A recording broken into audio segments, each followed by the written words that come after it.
I love that line. The idea of being more aware of the presence of God. To be fully aware of Him. To feel the reality of God, that God feels real. And I don't know about you, but sometimes I don't always sense that. That I go about my everyday and I lose touch or even thought about God. And there are these moments, though, in life where God becomes so real. You feel like you're looking face to face with Him. And I have a question for you all. Have you ever had a religious experience with a dessert? Have you ever had a religious experience with a dessert? If you haven't, you're missing out. And I would love to tell you about a moment in which I encountered Jesus in a new way in a dusty town called Anapra, Mexico, through a delightful, delicious strawberry shortcake. Now, I was there with our mission team. 10 of us came here from Church on the Mall to Anapra, Mexico, which is just outside of Juarez, Mexico.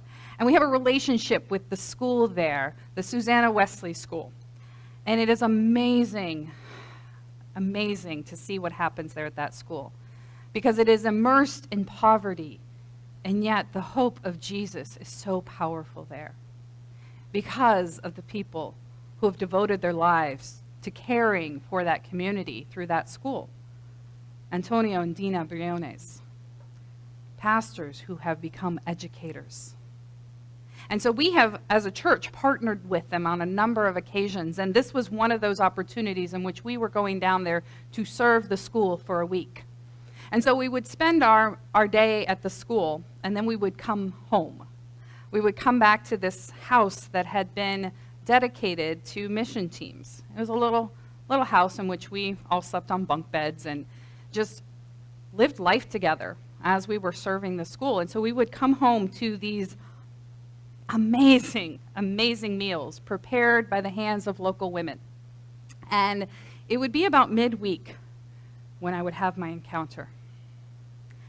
And I tell you this, that this was no ordinary strawberry shortcake. This was not that spongy, dry thing you get at the grocery store that comes in packs of 6, okay? None of that garbage. This was a delightful conclusion, high point to an even more amazing meal at moments. This was a biscuit prepared by the blessed hands of Marisol. Marisol is actually the Briones' sister-in-law, and she was serving us that evening with her gifts of cooking and baking. And so she had prepared these biscuits that then were topped by whipped cream, and not the stuff that comes out of the can that goes. No, this was fresh made. Fresh cream, sugar, probably a drop or two of vanilla. Sat on top of that delightful biscuit, immersed in strawberries that not only tasted amazing, but I swear that's what heaven's going to smell like. This was a beautiful, beautiful moment. And, I thought I knew Jesus. I knew Jesus before that moment. But this was an encounter. I met Jesus when I was 16 in a concert hall, and I answered an altar call. And my life would be forever changed from that moment forward. But it would be in 2017 that I would have a new encounter with the joy of the Lord. And I joke with you guys on this, and I can hear your laughter, and I laugh at myself about this. But it was such a beautiful moment to just enjoy God's creation, not only in the gifts that came through nature, but also the gifts from the hands of Marisol. And surrounded by people who were becoming like family that week for me, as we worked and played and learned and prayed together. This was an encounter with God's creation that showed me the goodness of God. That is sometimes our experience with creation. You know, we're designed to participate in this world, not to be separate from it. Sometimes we have that mistaken understanding as Christians that suddenly we are not to participate in this world, and in fact, we are to be a presence of light and hope in it. And we are to be in healthy relationship with God's creation, tasting of it, literally and figuratively at times. And we are given this privilege, as we talked about last week, we are given this privilege to take charge in creation. And I often think of it like a master gardener. You know, like gardens are going to grow, you know, plants are going to grow, but when they are tended to by a master gardener, they flourish. And they will produce a harvest that not only that gardener will enjoy, but also others. That's our invitation in creation. You know, and so my question for us is, what is our relationship with creation? What is it supposed to be? You know, we may be able to say this is what it is right now, but what is it really supposed to be, and do those things line up? You know, we are given this privilege and then a command that comes to us from Genesis chapter 2, verse 16. And this command is given to eat freely from any tree in the garden. And then God adds, but this one tree, the tree of the knowledge of good and evil. But there is this freedom, though, to partake of all the trees except one.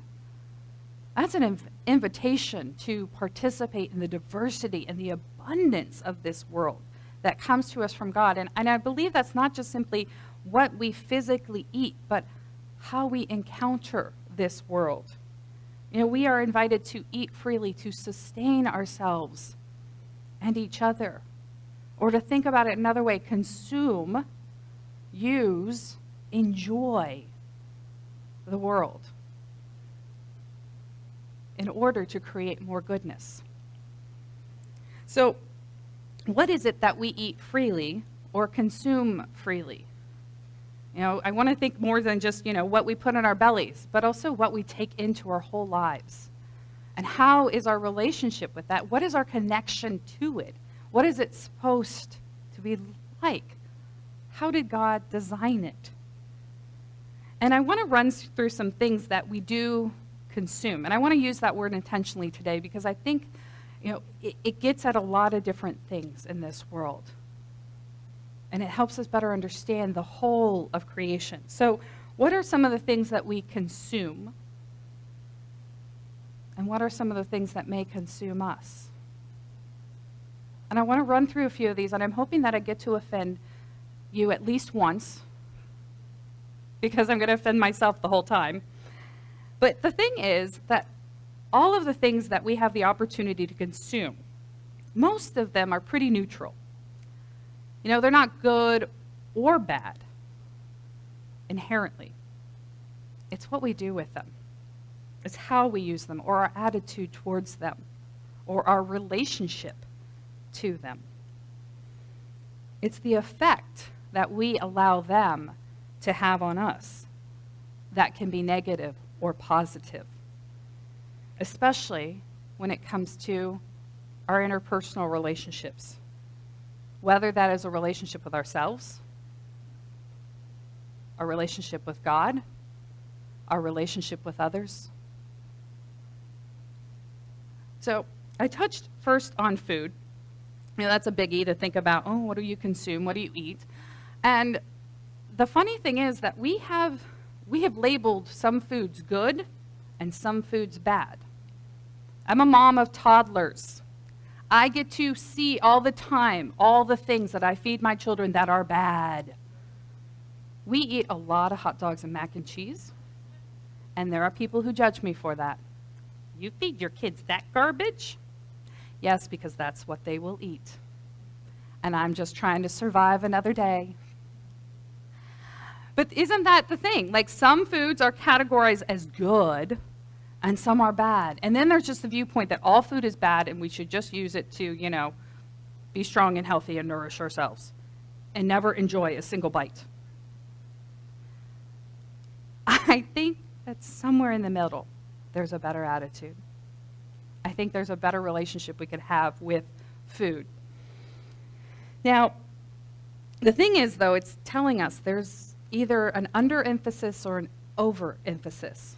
There's an obsession sometimes with food. So maybe there's something wonky in that relationship. Well, then there's our relationship with stuff. And Kevin touched a bit on that as he was talking about kind of doing the spring cleaning in their house. And we all have it. We all have that drawer or maybe a room or a basement or a garage or a barn filled with stuff, right? You know, we have our clothes, we have our gadgets, we have our tools, we have our technology. We have homes to hold our stuff. We have storage units to hold even more of our stuff. How many TVs do you own? Do you have more TVs than people in your house? Just a question, y'all. As I said, I'm trying to offend everyone, okay? But I also have this question, why do we also need the latest technology? Like whatever comes out. I mean, Apple just did their big, presentation, and we're all going, what do I need? Do we need it? Is it really that much more helpful to have the latest and greatest? Or is it really a hindrance in our relationships? Clothes. Okay, when the pandemic started, we all started cleaning out our homes because we were stuck there, right? How many bags went to Goodwill from your house? How many bags of perfectly good clothes went someplace else because you were trying to make room? And have you already refilled those spaces? Clothes are important. We like to wear them, especially on a day like today, but what is our relationship with clothes? Clothes have that power of signifying status. Can signify wealth or poverty. We judge a book by their cover, don't we? And I know that we ladies, we get picked on for our shoes. Guys, tell me about your sneakers. You know that there are people who have thousands of sneakers. There are whole websites dedicated to how you can store and collect your sneakers, how sneaker collections have been sold for millions of dollars. There's a lot of stuff, isn't there? And like the Koskis, the Miskimins have been in the process of kind of going through our stuff because we are in the process of moving. And as we are packing up, we are finding boxes from previous moves that we never unpacked. Oh my gosh, you know this story, don't you? My husband jokes that he has moved things about 5 or 6 times across a couple decades and never unpacked them. I have done the same. This is a sign that the Miskimins have too much stuff. And I asked myself, why? Why am I holding on to this? Why can't I let this go? What hold does this have on me? And then there is the stuff that really isn't stuff, it's not material, but are all the things that we take in, right? All the things that we consume in other ways. Movies, TV shows, entertainment, music, all of these things are enjoyable. They excite our imagination. They teach us new things. They delight us. They sometimes just give us a break at the end of a rough day. And then they can rob us of our time as we binge through season after season. Are you still watching? Yes, Netflix, I am still watching.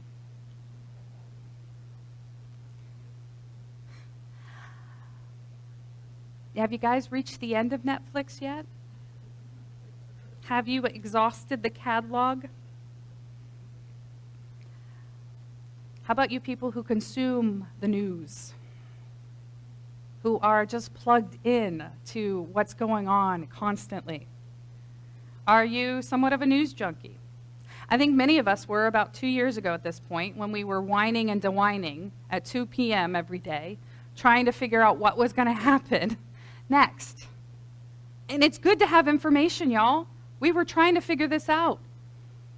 But does it consume us? Because our news has become increasingly visual and graphic, and we can't unsee those things. And we are hardwired to look for negative things because we are looking for potential threats. It's a survival thing. And so negative news feeds into that.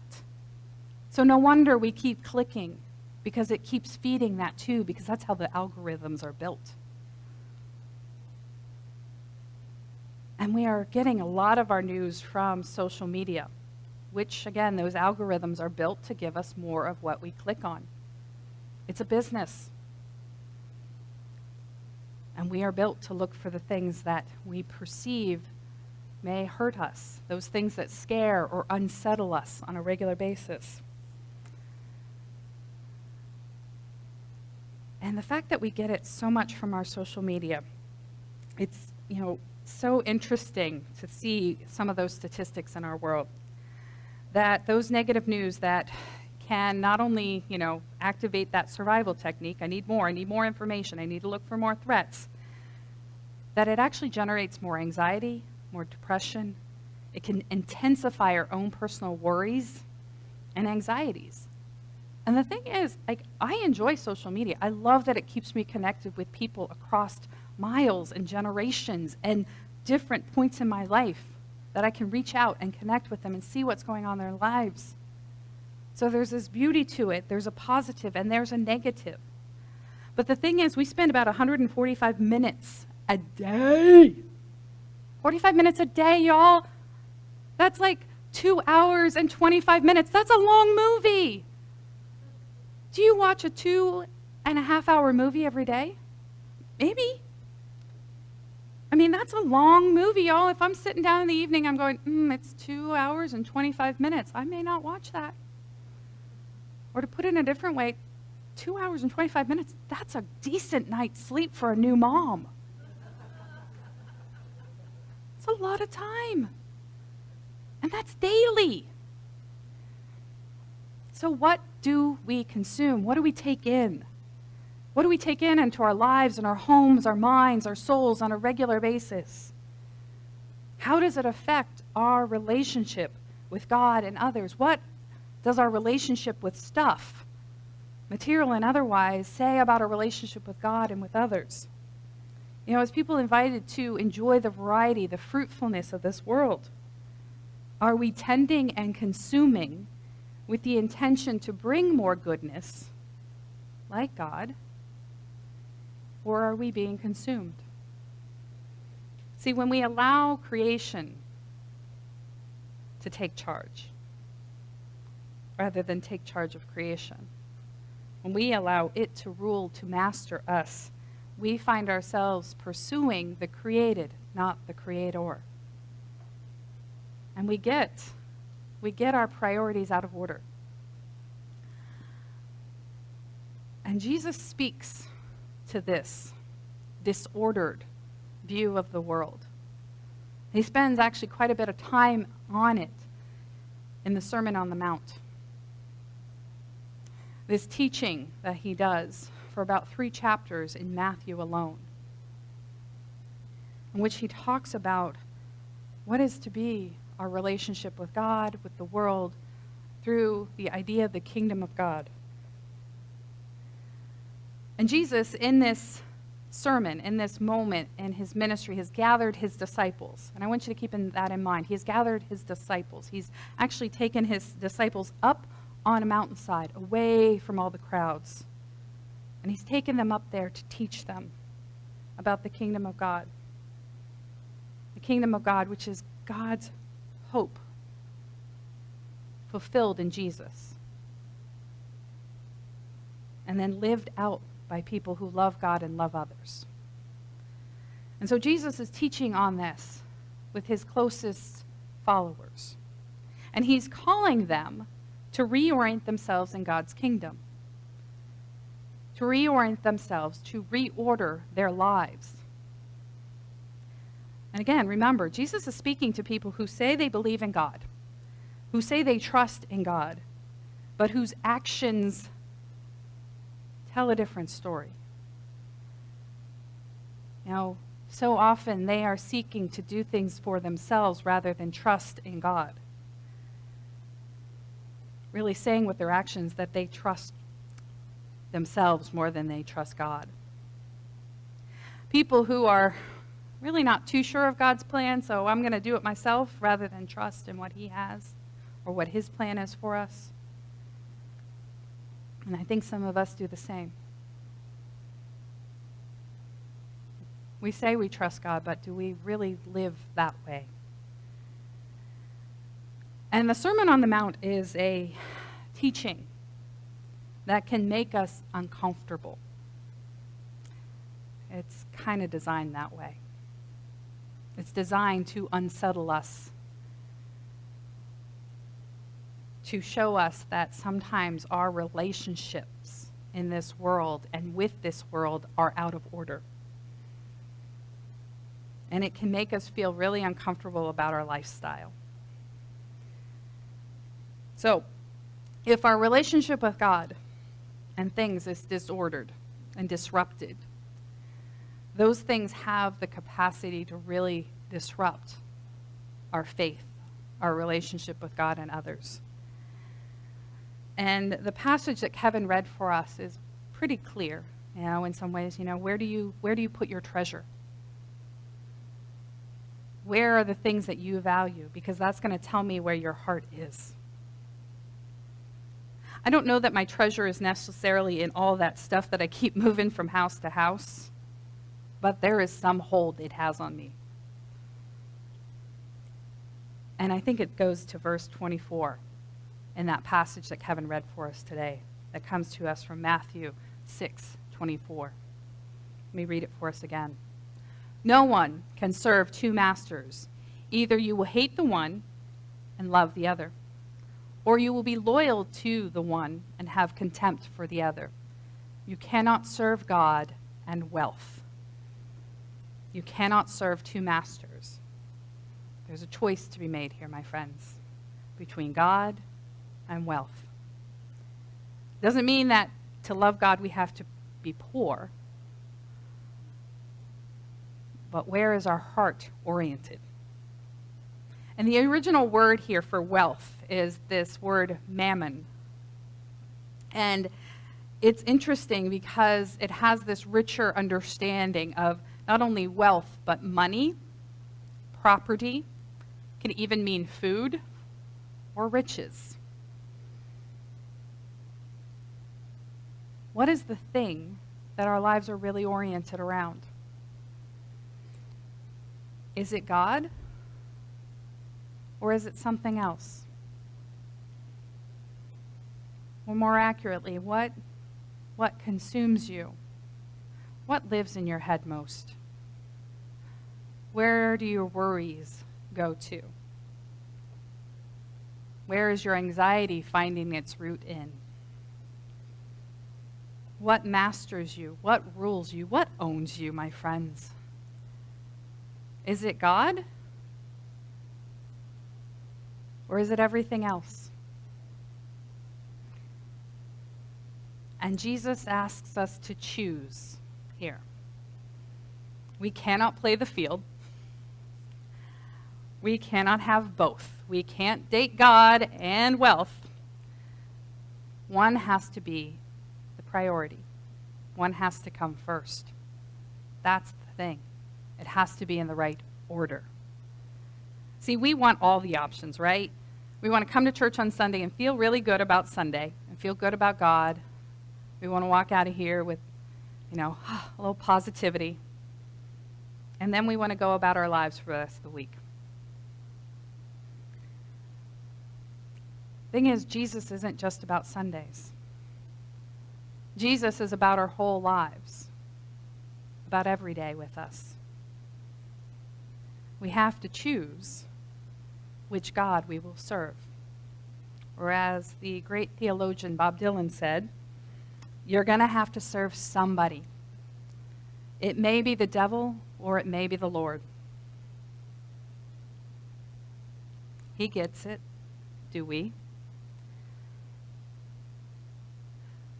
This choice that we make relates to what consumes us, which may be in our minds what we consume. But can we give it up?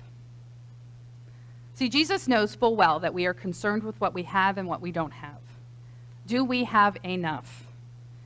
And we may say we do, but our actions tell a different story sometimes. And it's that mismatch between our heart and our actions that really tells us what's going on in our heart. See, when our relationship with the created world is out of order, it disrupts everything else. Why were people hoarding toilet paper 2 years ago? Why? If not a concern, you wouldn't have enough. And I don't think that we are ruled by love of toilet paper. I know that some of you have preferences on what brand, and this is not a critique of that. I have been told in my household I have bought the wrong brand of toilet paper. I have owned that, I have confessed, I have done penance for it. But seriously, my friends, why are we drawn to this if not a fear of having enough? We fill our lives, our minds, our souls with stuff. Whether it's material things like clothing, food, cars, tools, technology. And we fill our minds with information, entertainment. And many of us fill our lives with experiences and activity. And often it comes from a place of fear that it's not enough, that God is not enough. Not enough in our homes, not enough in our schedules, not enough in our busyness. Certainly not enough for our kids.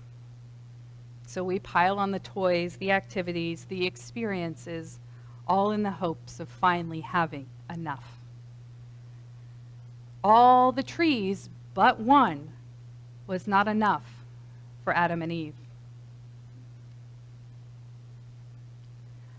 We fill our lives with everything but God.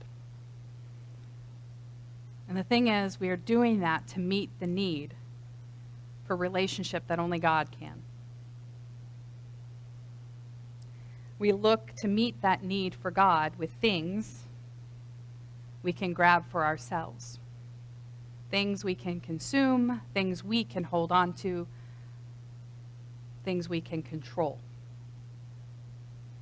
Numbing ourselves sometimes with entertainment, experiences, busyness, noise.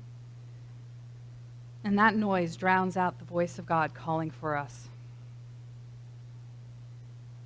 It's hard to hear God in the midst of all that noise, all that busyness, all that stuff. And I think sometimes we hide behind all that stuff. We hide from God. We hide from ourselves. We hide from other people. The thing is, God is enough. And God cares deeply for us. He cares about what we have and what we don't have. He knows that we have the need for things in our life. We need food, clothing, shelter. God knows and often provides for what we need. God is trustworthy and worthy of our trust, my friends. not just in saying it, but living it. And Jesus wants to refocus their priorities as disciples on what is important. And to show them not only what is important, but how can we keep our eyes on Jesus? How can we keep things in the right order? The idea of God's kingdom and God's righteousness. This is what Jesus calls his disciples in that Sermon on the Mount to pursue. To live out God's hope in this world as people who love God and love others. And to pursue that right relationship with God. That healthy relationship with God. See, when we start there, when that is the order of our lives, God first and then everything else, it's enough.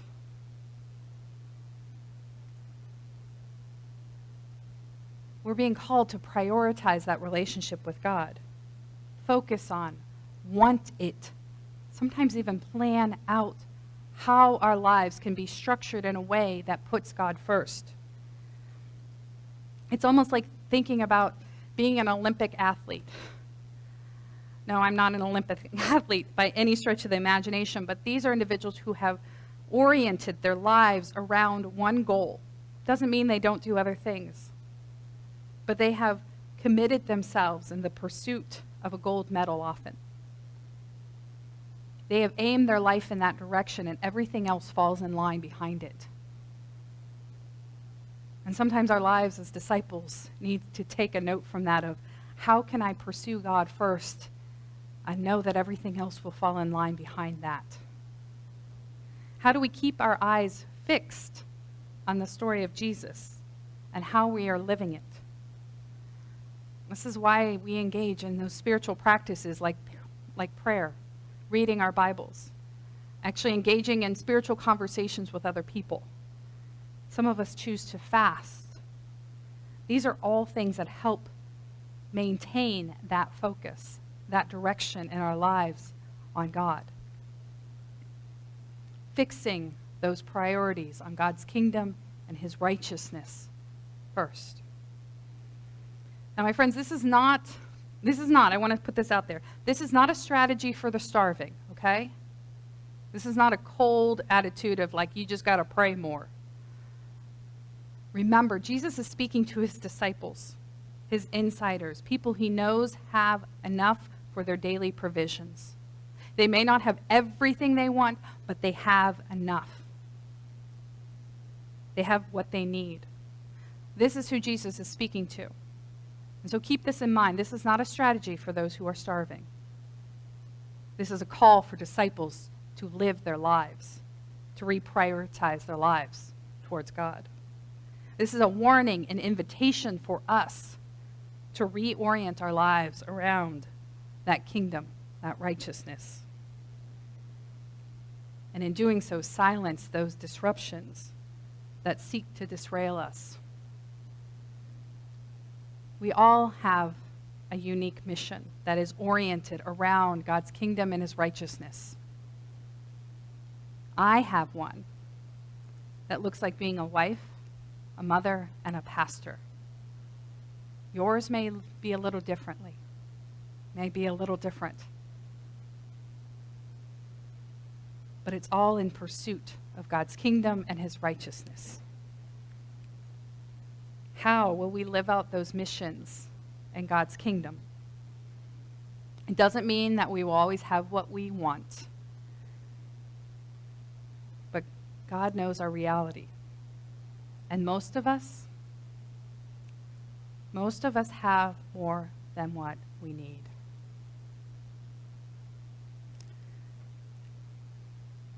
And hear me on this. God is not calling us to be careless about the things in this world, but to be carefree, to be free of the cares of them. to not be ruled by them, to not be consumed by them, not be ruled by them. Not be careless, but to be free of the care of them. See, food, money, clothes, shelter, they all matter, but matter is different than worship. Seek first God, to be free of the cares of things, so that they don't consume us or own us. And instead, we consume and own and can give freely of them. And I think that's an important thing to keep in mind for those things that really hold us. Is the best way to break its hold on us is to be generous. To be generous with our time. You thought I was going to start with money, didn't you? We're in church, right? No. There is a whole call in our lives to be generous with everything that we have. And I think so often we are most reluctant to give our time because that means we give of ourselves. We are to be generous with our time, our money, our possessions, our resources. One, and primary, to further God's kingdom. And second, so that they do not consume us. See, so much of that is what holds us back from that rich, abundant life with God. I think it's so interesting that in thinking about how can I be generous in this world, that I think about the word charity. That charity is defined not just giving money to worthy organizations, but charity is actually the love of humanity. Loving others. That is what it is to be charitable.